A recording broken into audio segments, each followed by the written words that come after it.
ప్రార్థన చేసుకుని వాక్య ధ్యానంలోకి ప్రవేశిద్దాం. ప్రేమ కనికరము కలిగిన మా ప్రియ పరలోకపు తండ్రి, మీకే స్తోత్రములు నాయన. ఈ సాయంత్రకాల సమయంలో మేమందరము మీ సన్నిధిలో మరొకసారి ఇటు రీతిగా చేరి ఉన్నాం తండ్రి. నేటి వాక్య ధ్యానము మా జీవితాలలో ఎంతో మేలు జరిగే విధముగా, అనగా మాలో ఉన్న లోటుపాట్లను సరిచేసుకుని మీ చిత్తానికి మేము ఎల్లప్పుడూ ద్వారం తెరిచి సంపూర్ణముగా మీ అధికారమునకు, మీ నడిపింపుకు మేము సమర్పించుకుంటూ వివరించుచున్న నాకును, వినుచున్న మీ బిడ్డలకు తోడయుండి నిజమైన దేవుని మాటలు వినుటకు మేము వచ్చి ఉన్నాం. ఆ మాటల ద్వారా పరలోకానికి మేము దగ్గర అవుటకు ఒక అడుగు ముందుకు వేయాలన్న ఆశతో మీ బిడ్డలు ఈ వాక్యాలను వినుటకు సహాయం చేయమని ప్రార్థిస్తూ, ఈ కృతజ్ఞతాస్తుతి ప్రార్థన మా ప్రభువును ప్రియరక్షకుడైన యేసుక్రీస్తు ప్రభుల వారి పేరిట మీకే సమర్పించి ప్రార్థించి వేడుకొంచున్నాను తండ్రి. ఆమేన్.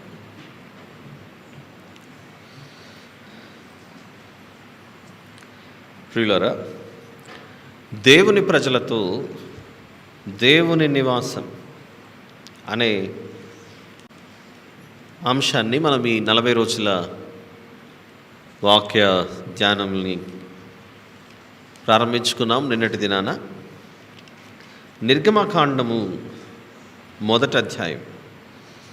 మొదట ఈ పుస్తకాన్ని ఎవరు రాసి ఉండవచ్చు అని మనము ఆలోచిస్తే, నిర్గమకాండము 17వ అధ్యాయంలో, నిర్గమకాండము 17వ అధ్యాయం, book of exodus, chapter number 17. ఈరోజు కొంచెం ప్రవేశిస్తున్నాం ఈ పుస్తకంలోనికి. నిర్గమకాండము 17వ అధ్యాయము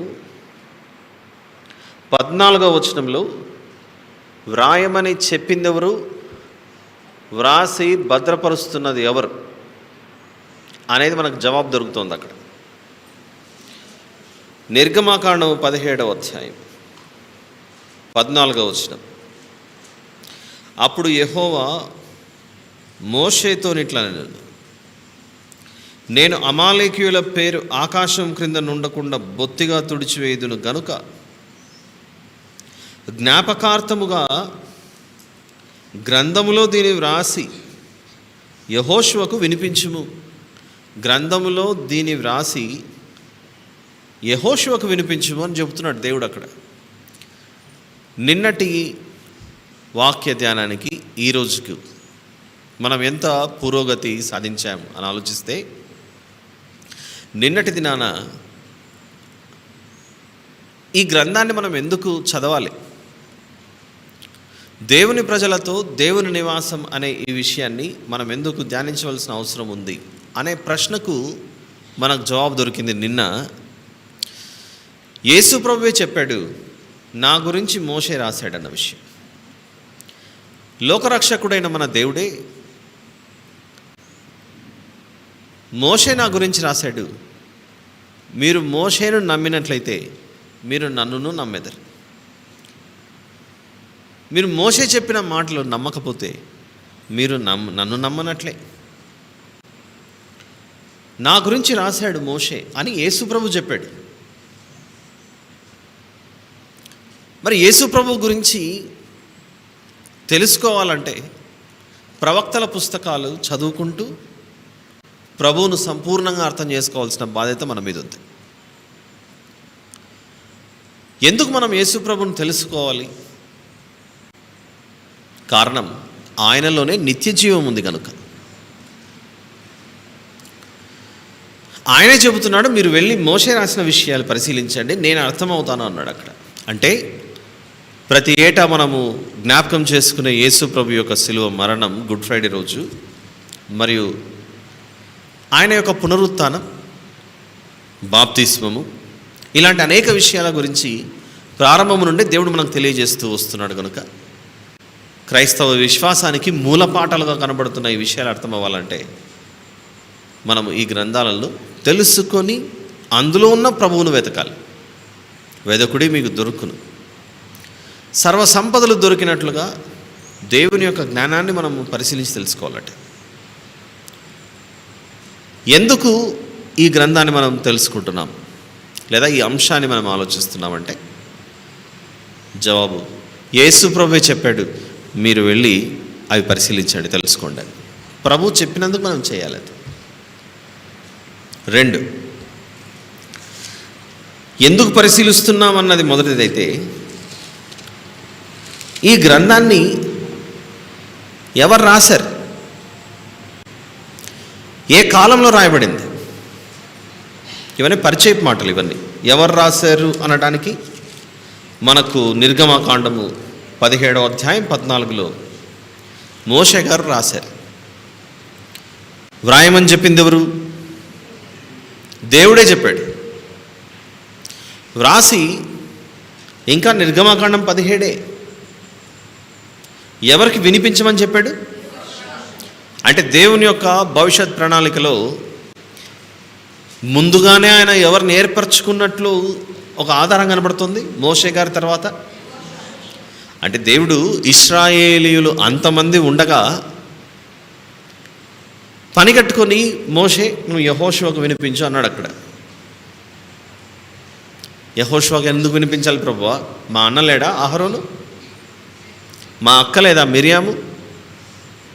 మిగిలిన వాళ్ళు చాలామంది ఉన్నారు కదా, నేను వెళ్ళి వాళ్ళకు వినిపిస్తానులే అనలేదు మోషే గారు. అక్కడ దేవుని యొక్క చిత్తాన్ని సంపూర్ణంగా ఆలకించి అంగీకరించి యెహోషువ గారు వేరే గోత్రానికి సంబంధించిన వ్యక్తి అయినా, వేరే గోత్రం అంటే ఏంటి? యెహోషువ గారి గోత్రం ఎఫ్రాయిము గోత్రం. ఒకసారి ఆ విషయం మనము సంఖ్యాకాండము 13వ అధ్యాయం చూద్దాం. మోషే గారు ఎవరి గోత్రం చెప్పగలరు ఎవరైనా? గోత్రం అంటే తెలుసు కదా, ఇశ్రాయేలు అంటే యాకోబు గారికి జన్మించిన 12 మంది కుమారులు. ఈ 12 మంది కుమారులలో నుండి వచ్చిన సంతానం ఎవరైతే ఉన్నారో, ఒకవేళ రూబేను అనే వ్యక్తిలో నుండి వస్తే ఆ వచ్చిన ప్రజలందరినీ ఏ గోత్రం అని పిలిచారు? రూబేను గోత్రం. ఆ తర్వాత ఉదాహరణకు బెన్యామీను అన్నామనుకోండి, చివరివాడు. బెన్యామీను గారిలో నుండి వచ్చిన వారందరినీ కలిపి ఏమని పిలిచారు? బెన్యామీను గోత్రం అని పిలవడం జరిగింది. యాకోబు గారికి జన్మించిన 12 మంది పిల్లల పేర్ల మీదుగా ఆ గోత్రం అని అలా వచ్చింది. సంఖ్యాకాండం 13వ అధ్యాయంలో మనకు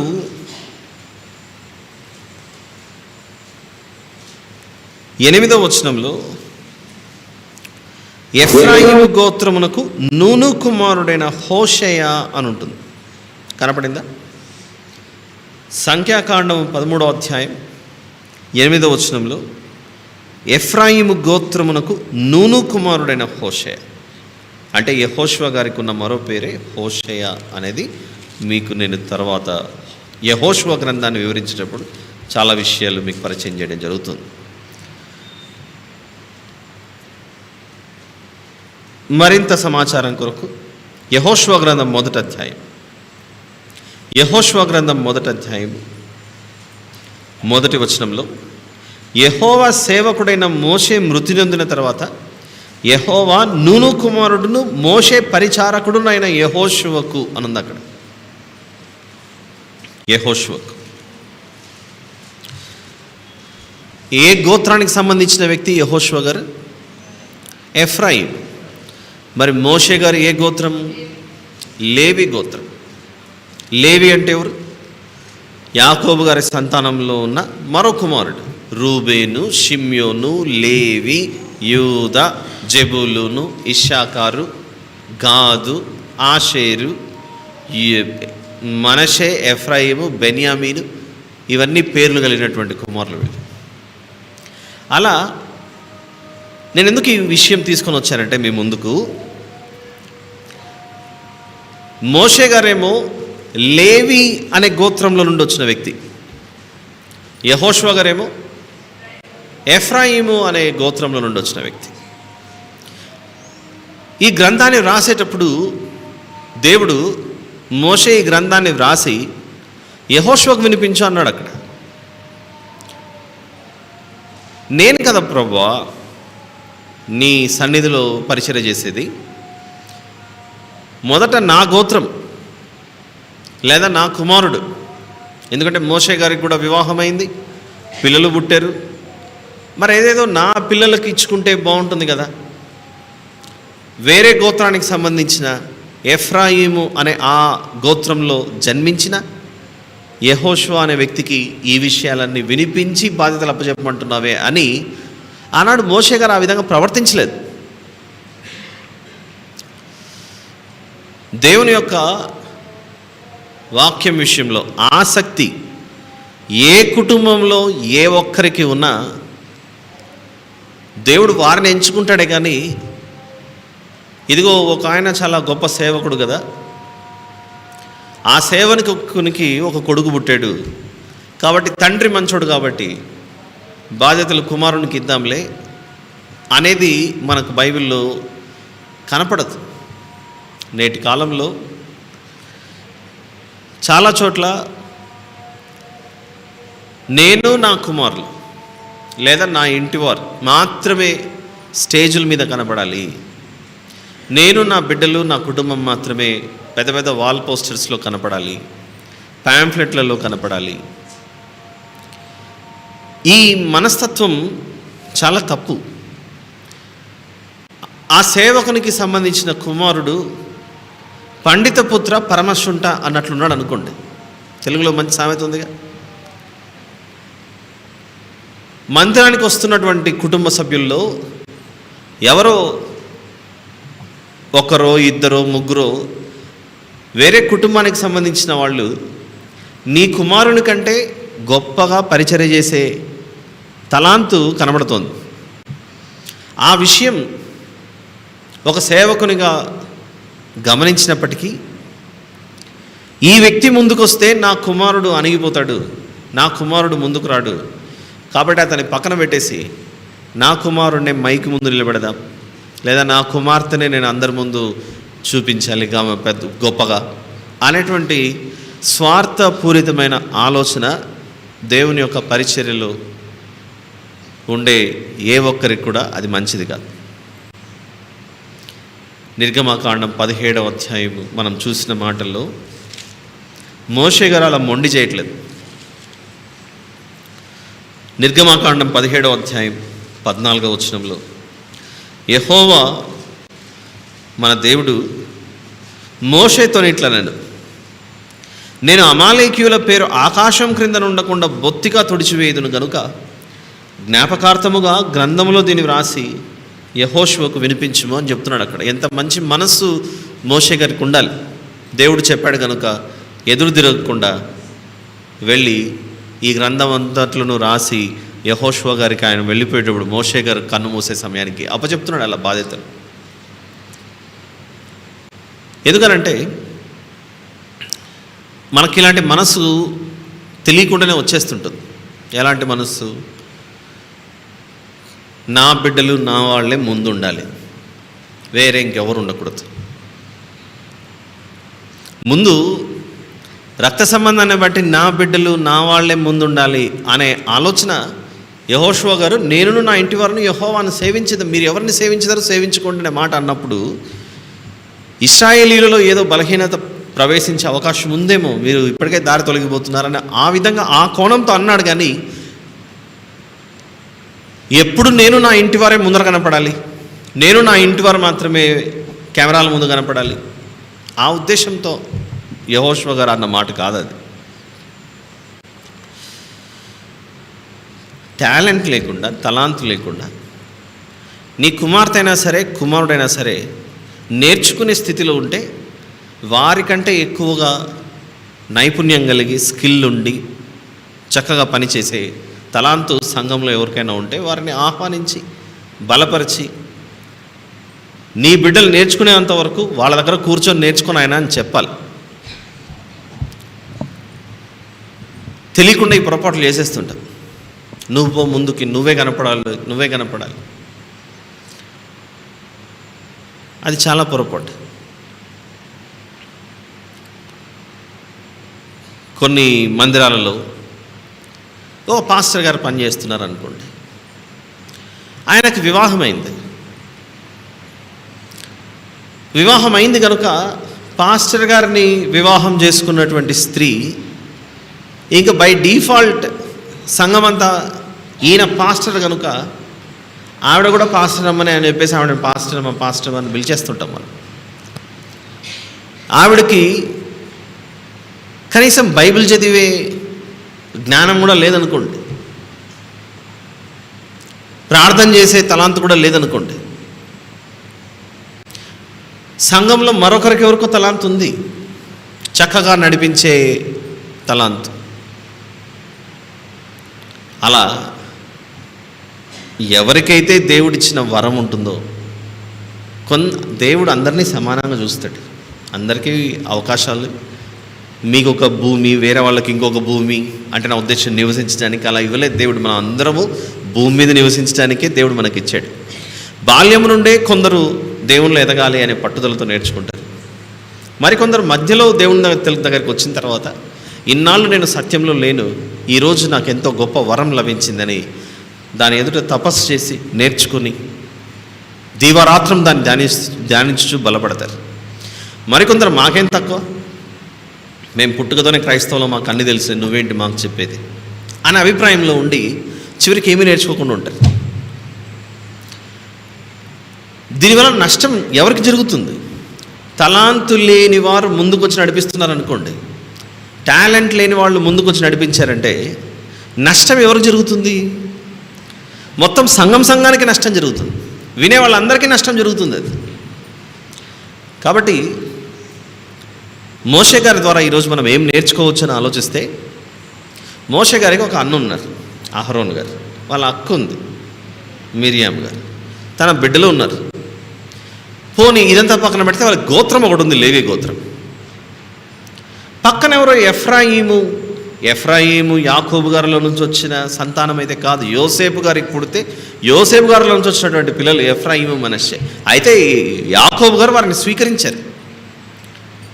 యోసేపుకు నేను ఒక పాలు ఎక్కువగా ఇస్తున్నానని ఆ ఇద్దరు పుత్రులను తన బిడ్డలుగా స్వీకరించాడు. యోసేపు గారు చేసిన మేలును బట్టి ఐగుప్తులో కరువులో దానికంటే ముందు ఆ అన్నలు అమ్మేసిన వారిని ఎంతో ప్రేమించి ఇలాంటి మంచి సుగుణాలు చూపించాడు కనుక కేవలం యోసేపు గారికి మాత్రమే ఇచ్చింటే తక్కువ స్థలం వచ్చేది. అయితే యోసేపు గారికి ఇద్దరు పిల్లలు, ఎఫ్రాయిము, మనష్షే ఎఫ్రాయిము. ఈ ఇద్దరు బిడ్డలను కూడా నా బిడ్డలుగానే స్వీకరిస్తానని చెప్పి ఒక పాలు ఎక్కువగా ఇచ్చాడు యాకోబు గారు. ఇప్పుడు మోషే గారు ఈ గ్రంథాన్ని రాసి నువ్వు యెహోషువకు వినిపించానంటే ఇప్పుడు మోషే గారు మొండికేసుకొని కూర్చోవాలి. ఒకవేళ నేటి కాలంలో ఉన్నటువంటి మనస్తత్వాల ఆలోచనలను బట్టి చూస్తే, నేటి కాలంలో ఉన్న మనస్తత్వాలు ఏంటి? చాలా చోట్ల గమనించేది మనకు తెలియకుండా ఇలాంటివి ఎదురవుతుంటాయి. మీరు గమనించారో లేదో నాకు తెలియదు. కొన్ని సంఘాలలో కొన్ని వేల మంది అటెండ్ అవుతుంటారు. అన్ని వేల మందిలో ఒక్క మనిషి ప్రభు పరిచర్య చేసే తలాన్ని సంపాదించుకోలేదా? కేవలం వారి కుమారుడు మాత్రమే కనబడతాడా? కాబట్టి పరిచర్యలో ఎదుగుచున్న వారు ఎవరైతే ఉంటారో వారు కుమారులైనా కుమారులు కాకపోయినా, కుటుంబ సభ్యులైనా కుటుంబ సభ్యులు కాకపోయినా, నువ్వు ప్రభు పరిచర్యలో ఉన్నావంటే సంఘం అంతటి విషయంలో అందరి మీద ఒకే అభిప్రాయం ఉండాలి.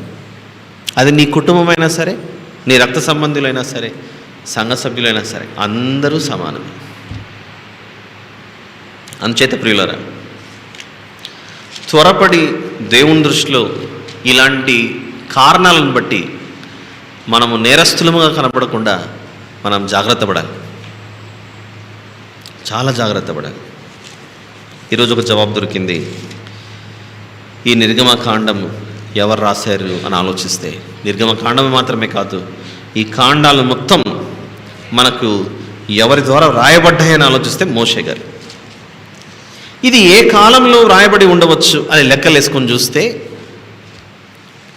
జలప్రళయం ఆదాము గారు మొదలుపెట్టినప్పటి నుండి భూమి మీద నోవహు గారి జలప్రళయం వచ్చే సమయానికి మనిషికి ఈ భూమి మీద ఆయుష్ అంటే నా ఉద్దేశం జీవిత కాలం, ఎన్ని సంవత్సరాలు మనుషులు బ్రతికారు? 1656, 1656. ఇది మనము ఆదికాండం 5వ అధ్యాయం చదివితే అక్కడ ఉన్నటువంటి సంవత్సరాలన్నీ లెక్కేసుకుంటూ పోతే ఆదాము గారు మొదలుకొని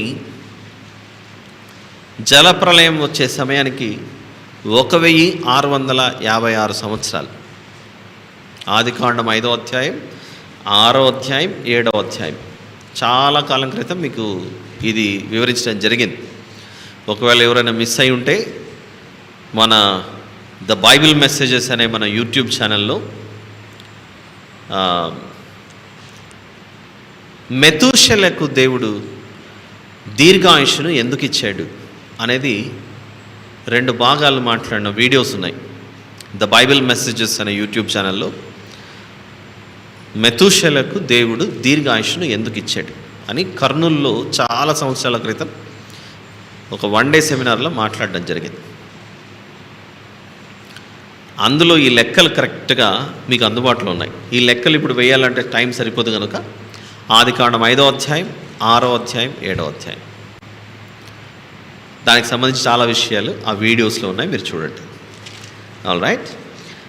ఇలా జలప్రలయం రావటానికి ఆదాము గారు మొదలుకొని జలప్రలయం సమయానికి 1656 సంవత్సరాలు. జలప్రలయం అయిపోయింది, వీళ్ళు బయటకు వచ్చారు. ఎవరెవరు బయటకు వచ్చారు? ఓడలో నుండి నోవహు గారి సతీమణి, ఆయన కుమారులు 3, కోడళ్ళు 3, మొత్తం 8 మంది వచ్చారు బయటికి. 8 మంది బయటకు వచ్చి ఆ తర్వాత వారి వంశావళి అంతా విస్తరించడం జరుగుతుంది. అది మనం ఆదికాండం 10వ అధ్యాయంలో చూస్తాం. ఆదికాండం 10వ అధ్యాయం, దానితో పాటుగా 11వ అధ్యాయం,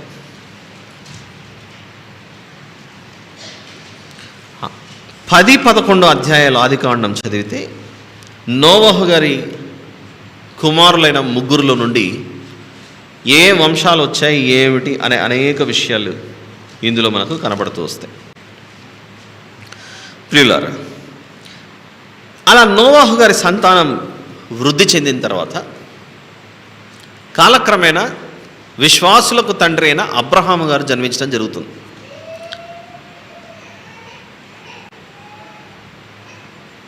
అబ్రహాం గారు జన్మించిన తర్వాత దేవుడు తనను పిలిచి, నేను చూపించబో దేశం నాకు నువ్వు వెళ్ళు, ప్రస్తుతానికి నువ్వు పరదేశిగా ఉన్నావు, రానున్న రోజుల్లో ఈ దేశం మొత్తం నీకు ఇచ్చేస్తానని చెప్తాడు.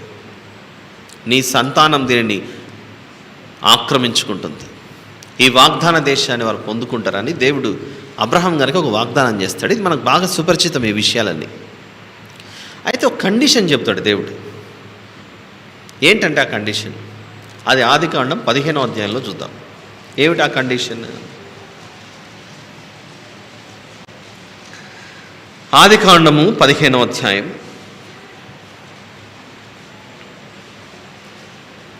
13 నుండి కొన్ని మాటలు చూద్దాం.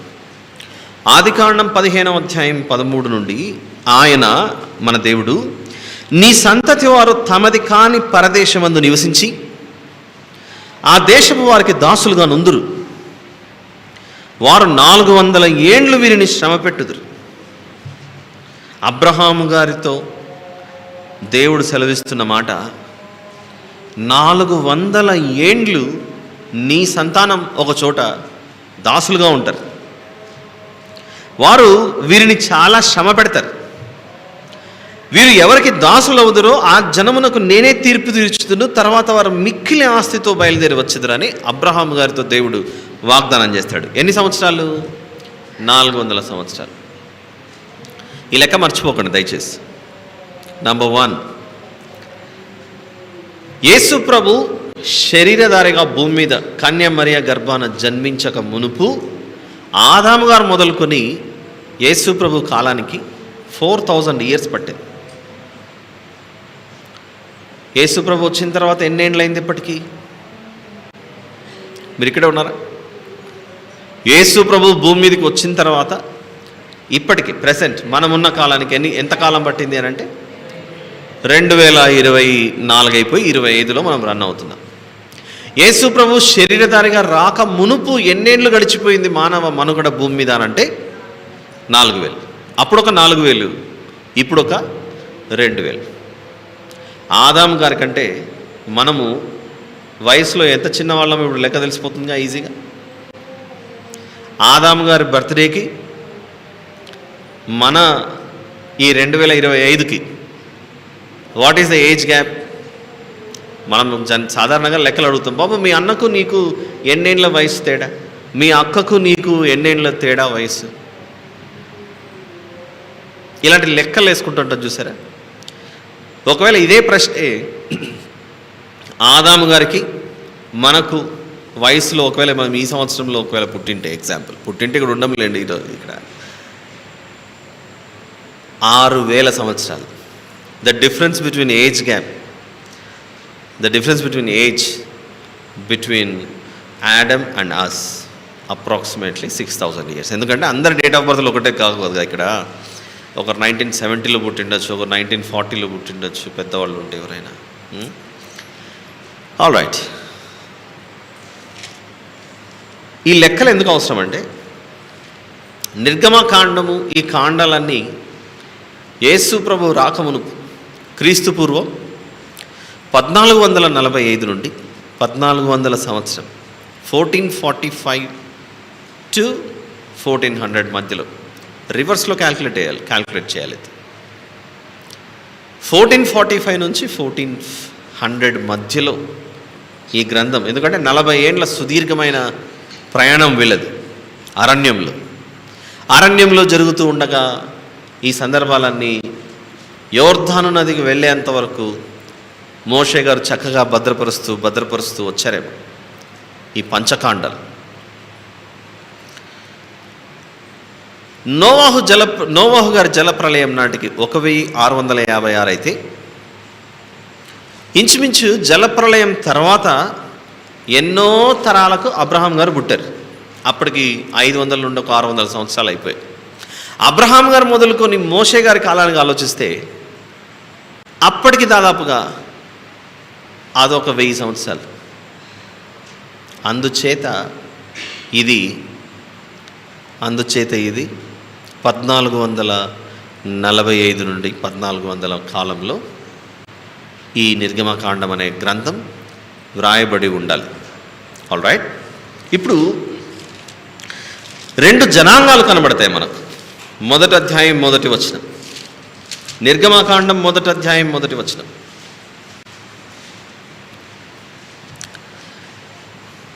స్టార్టింగ్ బాగా అర్థమైంది అనుకోండి, మిగిలిన విషయాలు అర్థం చేసుకుంటూ వెళ్ళడానికి సులభం అవుతుంది మనకు. నిర్గమకాండం 1వ అధ్యాయం 1వ వచనం, ఐగుప్తులోనికి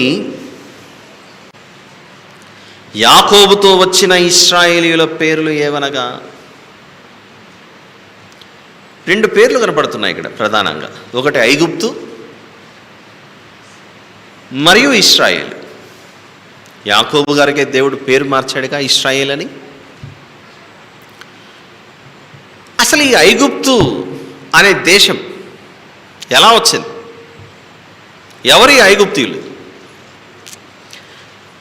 క్రైస్తవ సమాజంలో మనకు బాగా పరిచయం ఉన్న సందర్భమే ఇశ్రాయేలీయులు ఎవరు అంటే చెప్పేస్తాం మనం. ఎవరు ఇశ్రాయేలీయులు? యాకోబు గారి సంతానం. అబ్రహాము, ఇస్సాకు, యాకోబు గారికి దేవుడు పేరు మార్చి ఇశ్రాయేల్ అని పేరు పెట్టాడు. ఆ ఇశ్రాయేల్లో నుండి వచ్చిన పుత్ర సంతానం అంతటిని కలిపి ఇశ్రాయేలీయులు అని పిలిచారు. ఎలాగో నిర్గమకాండం మనం చదువుతున్నాం, ఐగుప్తుల నుండి వీరి ప్రయాణం జరుగుతుంది కనుక ఇశ్రాయేలీయుల గురించి ఎలాగైతే అవగాహన ఉందో, ఈరోజు కొంచెం సమయం, కొద్ది నిమిషాలు అసలు హూ ఆర్ దీస్ ఈజిప్షియన్స్, ఐగుప్తులు ఎవరు, వీళ్ళు ఎవరై ఉండొచ్చు, దీనికి సంబంధించి ఏమైనా ఆధారాలు కనబడుతున్నాయా అని బైబిల్లో వెతికితే ఐగుప్తుల గురించి 105వ కీర్తన 105వ కీర్తనలో ఈ ఐగుప్తీయులు ఎవరో మనకు ఒక మంచి సమాచారం అందుతుంది. Sam number 105. ఇశ్రాయేలీలు ఎవరు చెప్పండి? ఇశ్రాయేలీలు యాకోబు గారిలో నుండి వచ్చిన వారు. యాకోబు గారు ఎవరు? ఇస్సాక్ గారి కుమారుడు. ఇస్సాక్ ఎవరు? ఇస్సాక్ గారు అబ్రహాం గారి కుమారుడు. ఎలాగైతే మనం వెంటనే చెప్పగలుగుతున్నామో ఈ ఐగుప్తీయుల గురించి ఒక చిన్న సమాచారం చూద్దాం. ఎందుకంటే బైబిల్లో మనకు చాలాసార్లు ఈ ఐగుప్తు ఐగుప్తు ఐగుప్తు కనబడుతూ వస్తుంటుంది. కాబట్టి వీళ్ళు ఎవరో ఒకసారి చూద్దాం. 105 కీర్తన 23వ వచనం, వర్స్ నంబర్ 23. ఇశ్రాయేలు ఐగుప్తులోనికి వచ్చెను. ఆదికాండంలో యాకోబు హాము దేశమందు పరదేశిగా నుండెను అని ఒక పేరు చెప్తున్నాడు ఇక్కడ. ఐగుప్తు దేశాన్ని మరో పేరుతో పిలుచుకుంటూ వచ్చారట. అది 105 కీర్తనలో ఇశ్రాయేలు ఐగుప్తులోనికి వచ్చెను, యాకోబు హాము దేశమందు పరదేశిగా నుండెను. అంటే ఐగుప్తీయులు ఎవరిలో నుండి వచ్చినట్లు ఒక చిన్న ఆధారం కనపడుతుంది మనకి ఇక్కడ. హాము అనే వ్యక్తి, ఇదే 105 కీర్తనలో 27వ వచనం, వర్స్ నంబర్ 27. వారు ఐగుప్తీయుల మధ్యను ఆయన సూచక క్రియలను హాము దేశంలో మహత్కార్యములను జరిగించిరి. మహత్కార్యములన్నీ ఎక్కడ జరిగాయి? ఐగుప్తు దేశంలో జరిగాయి. ఈ ఐగుప్తీయులు ఏ ప్రాంతంలో నివసించారట? హాము దేశం అనే దాంట్లో నివసించారట. ఏమిటిది హాము దేశం? ఎలా అర్థం చేసుకోవాలి దీని గురించి? సరే, ఇంకా ఒక మాట విందాం. 106వ కీర్తన,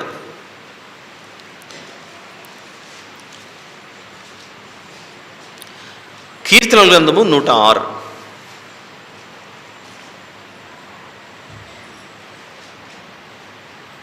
21వ వచనం చూద్దాం. 21.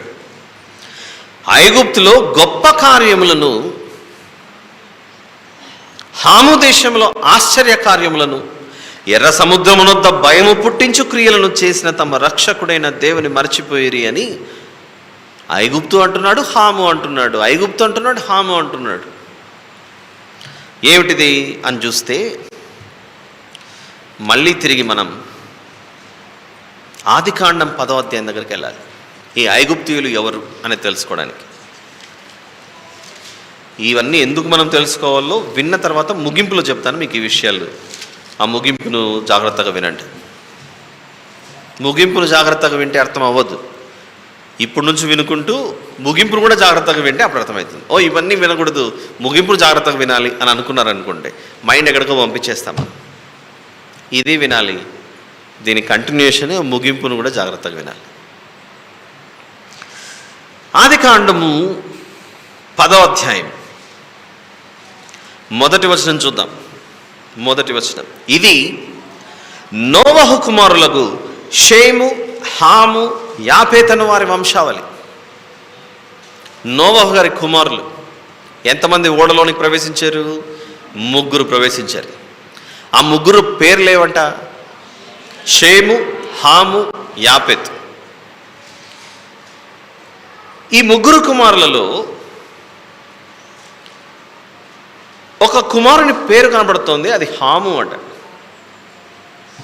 ఈ హాము అను ఈ వ్యక్తి ఏం చేశాడో 9వ అధ్యాయం 20వ వచనం నుండి చూద్దాం. 9వ అధ్యాయం 20వ వచనం నుండి, నోవహు వ్యవసాయము చేయనారంభించి ద్రాక్ష తోట వేసెను. పిమ్మట ద్రాక్షరసము త్రాగి మత్తుడై తన గుడారంలో వస్త్రహీనుడుగా నుండెను. అప్పుడు కనానుకు తండ్రి అయిన హాము తన తండ్రి వస్త్రహీనుడై ఉండుట చూసి బయటనున్న తన 2 సహోదరులకు ఆ సంగతి తెలిపెను. అప్పుడు షేమును యాపెతును వస్త్రం ఒకటి తీసుకుని తమ 2 భుజముల మీద వేసుకుని వెనుకకు నడిచి వెళ్ళి తమ తండ్రి దిశములను కప్పిరి. వారి ముఖములు వెనుక తట్టు ఉండుట వలన తమ తండ్రి దిశములను చూడలేదు. అప్పుడు నోవహు మత్తు నుండి మేల్కొని తన చిన్న కుమారుడు చేసిన దానిని తెలుసుకొని, తన చిన్న కుమారుడు అనే మాట ఉంది అక్కడ. అంటే హాము అనే ఈ వ్యక్తి నోవహు గారికి ఉన్న కుమారులలో ఏ కుమారుడై ఉన్నాడు? చిన్న కుమారుడు. 3 కుమారులలో ద లాస్ట్ వన్.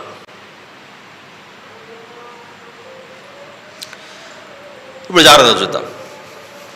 10వ అధ్యాయం 1వ వచనం. ఈ హాము అనే వ్యక్తినే, ఈ వ్యక్తి తండ్రిని చూడకూడని స్థితిలో చూసినందుకు శాపగ్రస్తుడవుతాడు. ఈ హాము గురించి ఒకసారి మనం చదివితే 10వ అధ్యాయం 1వ వచనంలో, ఇది నోవహు కుమారులకు షేము, హాము, యాపేతను వారి వంశావళి. ఇప్పుడు ఈ హాము కుమారులలో ఎవరెవరు వచ్చారో ఒకసారి చూస్తే 6వ వచనం, 10వ అధ్యాయం 6వ వచనం. హాము కుమారులు మీరు చూస్తున్నారా? ఎవరెవరు ఉన్నారు అక్కడ? హాము కుమారులు కూషు, మిస్రాయిము, పూతు, కనాను అనువారు. ఎంతమంది కుమారులు ఈ హాముకు? 4. నలుగురు పేర్లేంటి? కూషు, మిస్రాయిము, పూతు, కనాను అనువారు. ఈ 4 కుమారులు ఎవరైతే ఉన్నారో, ఈ 4 కుమారులలో మీకు ఒక వ్యక్తి పేరు కనబడుతోంది, మిస్రాయిము అని. 2వ వ్యక్తి పేరు కనబడుతోంది, మిస్రాయిము. ఈ మిస్రాయిము యొక్క సంతానం 13వ వచనంలో, 10వ అధ్యాయం 13వ వచనం. ఈ మిస్రాయిము లూదీయులను, అనామీయులను, లేహాబీయులను, నఫ్తుహీయులను, పత్రుస్యులను, కస్లూహీయులను, కఫ్తోరియులను కనను. ఫిలిస్తీయులు కస్లూహీయులలో నుండి వచ్చిన వారని మిస్రాయిము వ్యక్తి యొక్క సంతానం గురించి చెబుతున్నాడు. ఎందుకు ఈ మిస్రాయిము అని చెబుతున్నానంటే, హెబ్రీ భాషలో దీనిని మిస్రాయిము అని పిలిచారు ఈ వ్యక్తి యొక్క పేరు. గ్రీకు భాషలో ఐగుప్తోస్ అంటారు దీన్ని, AIGYPTOS. ఇప్పుడు మనం తెలుగులో యేసు క్రీస్తు అని పిలుస్తాం. దాన్ని ఇంగ్లీష్లోకి మారిస్తే జీసస్ క్రైస్ట్, దాన్ని హిందీలోకి మారిస్తే అది మీకే బాధలే, యేసు మసీ. అలా ఎలాగైతే ప్రొనౌన్సియేషన్ డిఫరెన్స్ వస్తుందో, భాష మారినప్పుడు పదాలు ఎలాగైతే మార్పు చెందుతున్నాయో, హాము కుమారులలో మిస్రాయిము అని ఉన్నాడు చూసారా? హెబ్రీ భాషలో అతని పేరు మిస్రాయిము, గ్రీకు భాషలో ఐగుప్టోస్, AIGYPTOS, ఐగుప్టోస్. అలా గ్రీకు భాషలో నుండి లాటిన్కి, ఆ తర్వాత ఇంగ్లీష్లోకి వచ్చేసరికి ఆ ఐగుప్తోస్ కాస్త మన తెలుగు భాషలో ఐగుప్తు అయింది, ఇంగ్లీష్లో ఈజిప్ట్ అయింది. ఎవరిలో నుంచి వచ్చాడు ఈ మిస్రాయిము? ఈ మిస్రాయిము నోవహు గారి కుమారులలో హాము అనే చిన్న కుమారుల నుంచి వచ్చాడు. ఇశ్రాయేలీయులు ఇప్పుడు ఎవరి దేశంలోకి వెళ్ళి నివసిస్తున్నారు? ఇప్పుడు హాములో నుండి వచ్చిన సంతానం మిస్రాయిం అయితే, ఆ మిస్రాయిమును హెబ్రీ భాషలో మిజ్రాయిం అని పిలుస్తుంటే, ఆ తర్వాత గ్రీకు భాష ప్రపంచంలో ఎక్కువగా అవడంతో ఐగుప్టోస్గా పిలువబడుతున్న ఈ పదమే కాలక్రమేణా ఇంగ్లీష్లో అది ఈజిప్ట్ అయింది, తెలుగులో ఐగుప్తు అయింది. అలా మిస్రాయిముకున్న పేరే గ్రీకు భాషలో ఐగుప్తోస్ అయిపోయింది. ఈ మిస్రాయిము నోవహు గారి కుమారులలో హాము అనే కుమారుల నుంచి వచ్చాడు గనుక కీర్తనలు 105లో మనం చదువుకున్న ఆ కీర్తనలు 105 ఆ వచనాలు ఒకసారి మళ్ళీ చూద్దాం. 105 ఎన్నో వచనం? 23. కీర్తనల గ్రంథము 105:23. ఇశ్రాయేలు ఐగుప్తులోనికి వచ్చాను, యాకోబు హాము దేశమందు పరదేశిగా నుండెను అని హాము దేశమని పిలుస్తున్నాడు. ఎందుకు హాము దేశమని పిలిచాడు? మిస్రాయిముకు తండ్రి హాము గనుక. హాముకు తండ్రి ఎవరు? నోవహు గారు. మీరు అలర్ట్గా ఉండాలి, మీరు చాలా అటెంటివ్గా ఉండాలి. ఎందుకు ఉండట్లేదు? ఇలా అడుగుతుంటే సకటకటగా చెప్పాలి. మీరు అలా చెప్పారనుకోండి, నాకు కూడా ఆసక్తి వస్తుంది, వింటున్నారు అని. చెప్పిన అరగంట సేపు చెప్తే ఏమవుతుందో ఆలోచిస్తారనుకోండి, మళ్ళీ నేను నిద్రలేపాలి మిమ్మల్ని. వెరీ సింపుల్ అండి. అబ్రహాం గారి కుమారుడి పేరేంటి? ఇద్దరు కుమారులు ఉన్నారని ఇష్మాయిల్ పేరు చెప్పకండి ప్రస్తుతానికి. సారమ్మ గారి ద్వారా ఉన్న కుమారుని పేరే చెప్పాలి మనం. ఇస్సాక్ గారు. ఇస్సాక్ గారికి ఎంతమంది పిల్లలు? ఇద్దరు పిల్లలు, ఏశావు యాకోబులు. యాకోబు ఏశావులు. యాకోబు గారి సంతానమే ఏమని పిలువబడ్డారు? ఇశ్రాయేలీలను పిలువబడ్డారు. ఆ సీక్వెన్స్ ఎలాగైతే గుర్తుంటుందో, ఇక్కడ ఇశ్రాయేలీయులు వెళ్ళి ఐగుప్తుకి వెళ్ళారు. మరి ఐగుప్తులో ఎవరు అనేది చూసాం మనం. ఇప్పుడు ఐగుప్తులో చాలా కష్టాలు పడ్డారు కదా వీళ్ళు. ఇన్ని కష్టాలు పడిన వీళ్ళు అసలు వీళ్ళకున్న సంబంధం ఏంటని పుట్టుపూర్వోత్తరాలకు వెళ్తే ఒక అద్భుతమైన రిలేషన్షిప్ కనపడుతుంది అక్కడ. ఒక్క రిలేషన్షిప్పే చూసాం ఇప్పుడు. ఏంటా ఒక్క రిలేషన్షిప్? నోవాహు గారి కుమారులు ముగ్గురు.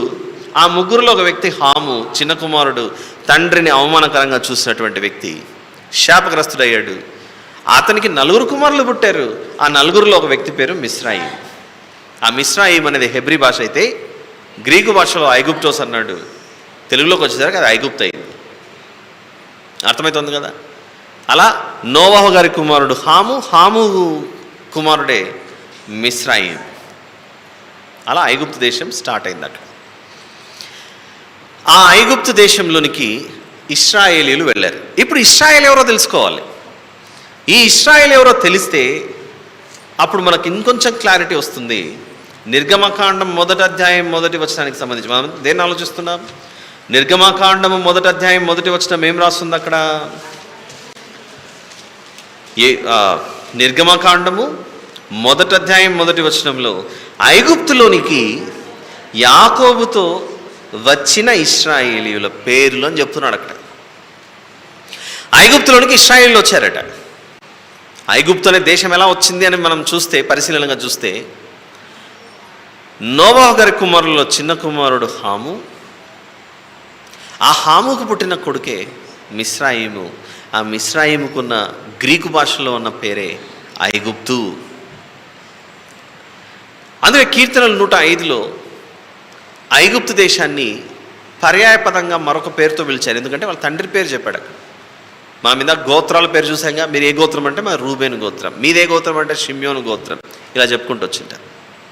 ఇక్కడ కూర్చున్న మనందరికి కూడా మీ ఇంటి పేరు చెప్పండి అని అంటాం అప్పుడప్పుడు. పేరు చెప్పిన తర్వాత ఇంటి పేరును బట్టి ఏ ఫ్యామిలీలో గుర్తుపడతాం. దాన్ని బట్టి ఐగుప్తీయులు ఎవరిలో నుండి వచ్చారు? నోవాహు గారి చిన్న కుమారుడు. నోవాహు గారి చిన్న కుమారుడు హాము. హాము కుమారులలో మిస్రాయిం. All right. ఇప్పుడు నిర్గమకాండం 1వ అధ్యాయం 1వ వచనం ప్రకారంగా ఐగుప్తులోనికి ఇశ్రాయేలీలు వచ్చారు. హూ ఆర్ దీస్ ఇజ్రాయలైట్స్ అని చూస్తే ఆదికాండము 11వ అధ్యాయం. ఆదికాండం 11, 11th చాప్టర్.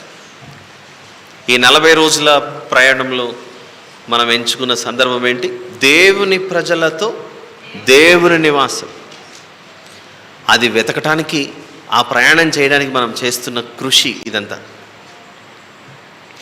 ఆదికాండం 11వ అధ్యాయము 10వ వచనంలో షేము వంశావళి ఇది.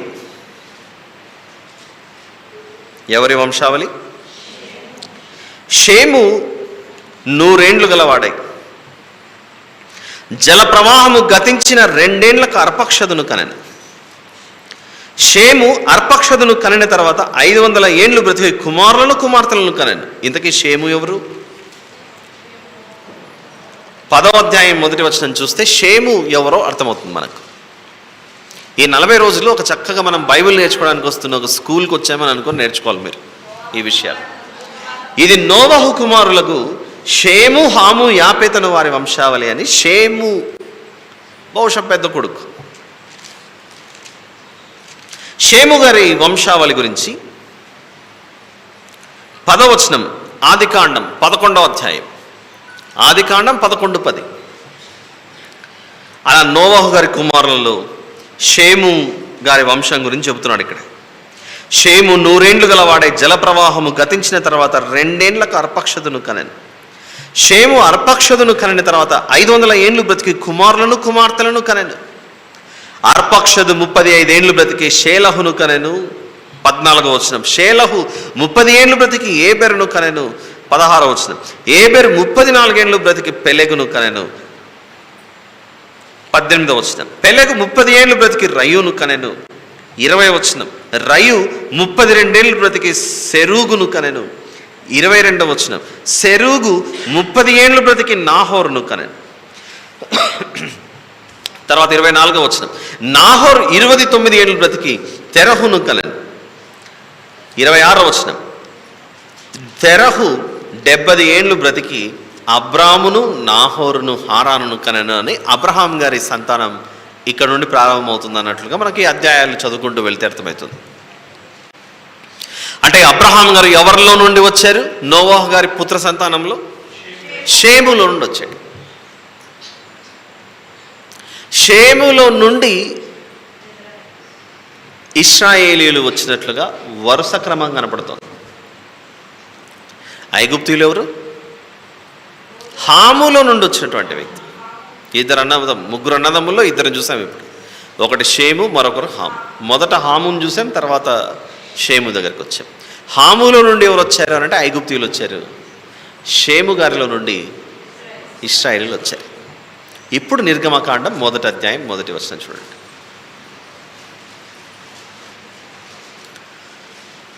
ఇదంతా విన్నారు కనుక నిర్గమకాండం 1వ అధ్యాయం 1వ వచనంలో ఐగుప్తులోనికి యాకోబుతో వచ్చిన ఇశ్రాయేలీయులు. దీన్ని ఇప్పుడు మనం ఆలోచిస్తే ఏ రీతిగా ఆలోచించవచ్చు?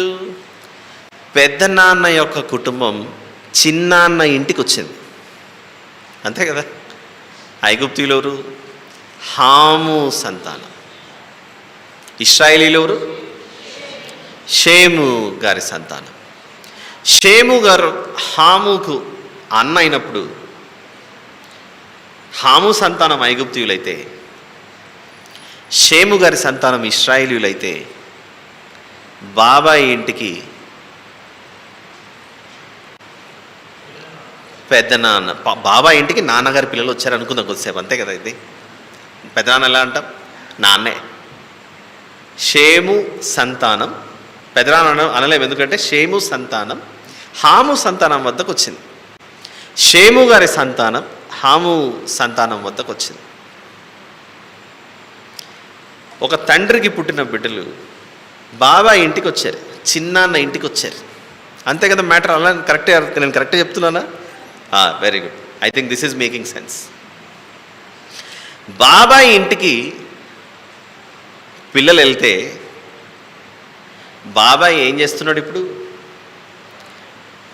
ఈ దేశంలో మగబిడ్డలు ఈ కుటుంబంలో ఈ దేశంలో అంటే నా ఉద్దేశం ఇశ్రాయేలీయులలో ఉన్న మగబిడ్డలు ఎవరు బ్రతకకుండా చంపేయండి అని 1వ అధ్యాయంలో ఆజ్ఞ బయలుదేరింది ఐగుప్తు రాజైన ఫరో నుండి. మొత్తానికి ఎవరు ఒకరినొకరు చంపుకుంటున్నారు అని ఆలోచిస్తే అన్నదమ్ముల పిల్లలు. ఒకరినొకరు చంపుకోవడం అంటే అది మ్యాటర్. షేము గారి సంతానాన్ని హాము సంతానం లేకుండా చేయాలని, షేము సంతానం అంటే మొత్తం సంతానం కాదు, మళ్ళీ ఇశ్రాయేలీయులనే ఈ సంతానం లేకుండా చేయడానికి. ఇంతవరకు ఈరోజు మనం విన్న ఈ మాటల్లో ఐగుప్తీయులు ఎవరు, ఇశ్రాయేలీయులు ఎవరు అనే ఒక క్లారిటీ దొరికింది మనకు. ఈరోజు విన్న ఈ మాటల్లో ఇంతవరకు నాకు అర్థమైన విషయం, ఒక ఇంట్లో 2 లేదా 3 అన్నదమ్ములు ఉన్నారనుకోండి. వారికి జన్మనిచ్చిన తండ్రి వృద్ధాప్యం వచ్చేసి ఆయన కన్ను మూసాడు. ఈ 3 పిల్లలు బాగా కలిసి ఉన్నారు, అన్నదమ్ముళ్ళు. వీళ్ళు పెరిగి పెద్దవాళ్ళు అయ్యారు, వారికి పెళ్ళిళ్ళు అయ్యాయి, వారికి పిల్లలు పుట్టారు. ఆ తర్వాత వారికి వివాహాలు చేశారు. స్థలం సరిపోక వేరు ప్రాంతాలలో ఇల్లులు కట్టుకున్నారు. అలా విస్తరించిపోయింది. తర్వాత కాలంలో కాలక్రమేణా స్థలం సరిపోలేదని అందరూ వేరు ప్రాంతాలకు వెళ్ళి స్థిరపడిపోయారు. మాకు ఆ భూమి ఈ భూమి కావాలని. ఏం మర్చిపోయారు? చివరికి మేమంతా ఒకే కుటుంబం అన్న విషయం మర్చిపోయారు. మేమంతా ఒకే కుటుంబం అని మర్చిపోయి ఒకే ఇంటి వారు ఒకరితో వెట్టి చాకరీ చేయించుకుంటున్నారు. ఇదేమన్నా న్యాయంగా అనిపిస్తుందో చెప్పండి? అందుకే మనం కూడా భూమి మీద నివసించుచుండగా ఈ తరంలో మన పూర్వీకుల గురించి మనకంత తెలియకపోవచ్చు. కాలం మారిపోయింది కనుక. కాలం మారడం అంటే ఒక 500 సంవత్సరాల క్రితం మన తాత ముత్తాతల పేర్లు చెప్పండి అంటే ఎవరో చెప్పలేం. మన ముత్తాత వాళ్ళ ముత్తాత పేరు చెప్పండి, ఇక్కడ చెప్పగలరా? ఇంపాసిబుల్, చెప్పడం కష్టం. ముత్తాత వాళ్ళ నాన్న పేరు ఏమైనా చెప్పడానికి ఏమైనా అవకాశం ఉందేమో, అది కూడా కొంచెం కష్టమే. నేను అడిగిన ప్రశ్న, మన ముత్తాత వాళ్ళ నాన్న పేరు చెప్పండి అని అంటే ఇంక ఛాన్స్ ఎక్కడిది? కష్టం. ఒకరి మీద ఒకరం ఒకవేళ మనం పగలు, ద్వేషాలు, కోపాలు పెట్టుకొని తన్నుకోవాలని ఆలోచిస్తే మాత్రం ఐగుప్తీయులు ఇశ్రాయేలీయులతో ప్రవర్తించినట్లుగానే మనం కూడా ప్రవర్తించిన వారంగా మారిపోతాం. కొన్ని సందర్భాలలో మందిరానికి వచ్చేటప్పుడు అందరము వస్తాం. వచ్చిన తర్వాత మన పక్కన కూర్చునే వాళ్ళ గురించి కానీ, ఎదురు కూర్చునే వాళ్ళ గురించి కానీ, ఏదో వీళ్ళు మంచోళ్ళు కాదు కానీ కంప్లైంట్లు వేసుకుంటూ పోతుంటాం. మనం ఎవరి గురించి కంప్లైంట్ ఇస్తాం? మనం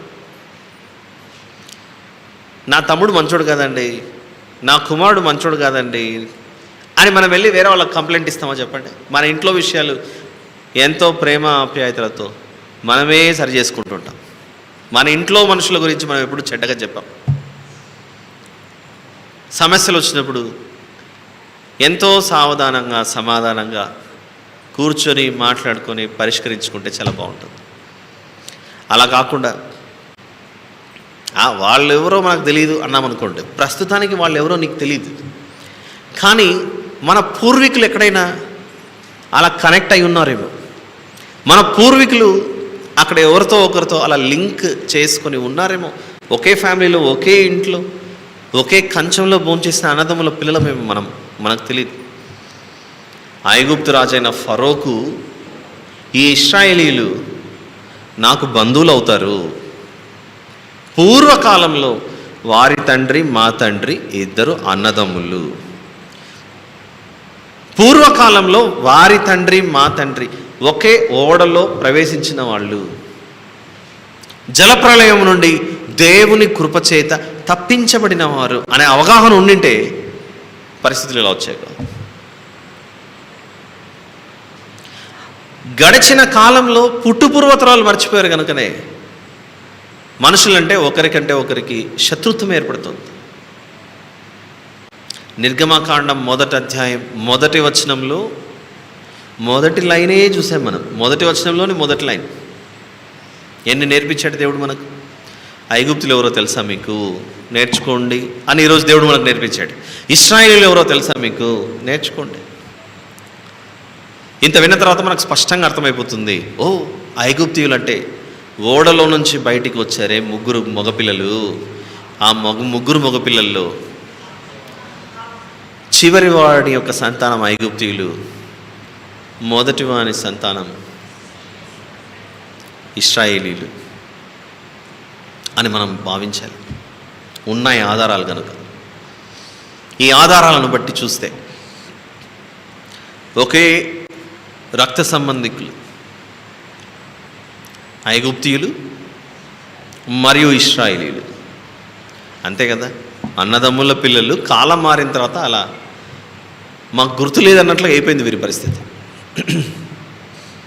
ఈరోజు మన కుటుంబాలలో కానీ, మన సంఘంలో కానీ, మన సమాజంలో కానీ ఇలాంటి సమస్యలు ఒకవేళ ఉంటే ద్వేషించడానికి బదులుగా ప్రేమించడం ప్రారంభించండి.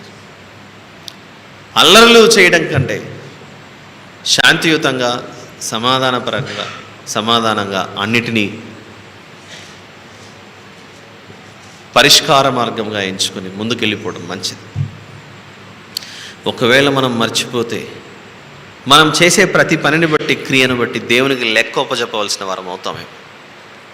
కాబట్టి ప్రియులారా, దేవుడు మనకు ఆజ్ఞాపించిన ప్రధానమైన ఆజ్ఞలలో 2 ప్రధానమైనవి కనబడుతున్నాయి. ఒకటి, నీ పూర్ణ హృదయంతోనూ, నీ పూర్ణ ఆత్మతోనూ, నీ పూర్ణ మనస్సుతోనూ నీ దేవుడైన యెహోవాను ప్రేమించాలి. తర్వాత నిన్ను వలె నీ పొరుగు అని ప్రేమించు. ఇలాంటి ఆజ్ఞలలో మనం ఏదైనా తప్పిదం చేస్తుంటే ఆ కారణాన్ని బట్టి మనం దేవుని చేత దోషులుగా పరిగణించబడితే చాలా ప్రమాదం. ఇంకా ఎన్నో విషయాలు నేర్చుకోవాలి. సమయం 8:30 అయిపోయింది, ముగిస్తున్నాను.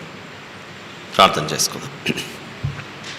ప్రేమగల తండ్రి, కృపగలిగిన మా దేవ, పరిశుద్ధుడైన మా తండ్రి, మీకే స్తోత్రములు నాయన. ఇంతవరకు వినిపించిన వాక్యాన్ని బట్టి మిమ్మల్ని మహిమపరుస్తున్నాను నా తండ్రి. మా ఎడల మీకున్న అత్యున్నతమైన ప్రేమను బట్టి మీకే స్తోత్రం. మర్చిపోయాం నా ప్రభువా, మేమందరము ఒకే వ్యక్తిలో నుండి వచ్చాము. అది ఆదాము హవ్వమ్మలు. కానీ కాలక్రమేణా మీరెవరో తెలియదు, మాకు సంబంధం లేదన్నట్లుగా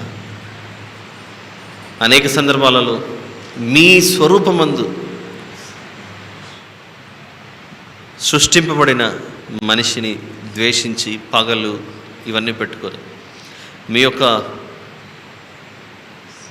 ఆలోచనలకు వ్యతిరేకంగా మేము నడుచుకుంటున్నామేమో, మమ్మల్ని క్షమించమని వేడుకొంచు. ఈ వాక్యం చేత మమ్మల్ని సరిచేయమని ప్రార్థిస్తూ, ఇచ్చిన సందేశం బట్టి మీకే కృతజ్ఞత స్తుతి స్తోత్రములు చెల్లిస్తూ, మా ప్రభువును ప్రియరక్షకుడైన యేసుక్రీస్తు ప్రభుల వారి పేరిట ఈ కృతజ్ఞత స్తుతి ప్రార్థన మీకే సమర్పించి ప్రార్థించి వేడుకొంచున్నాను తండ్రి. ఆమేన్.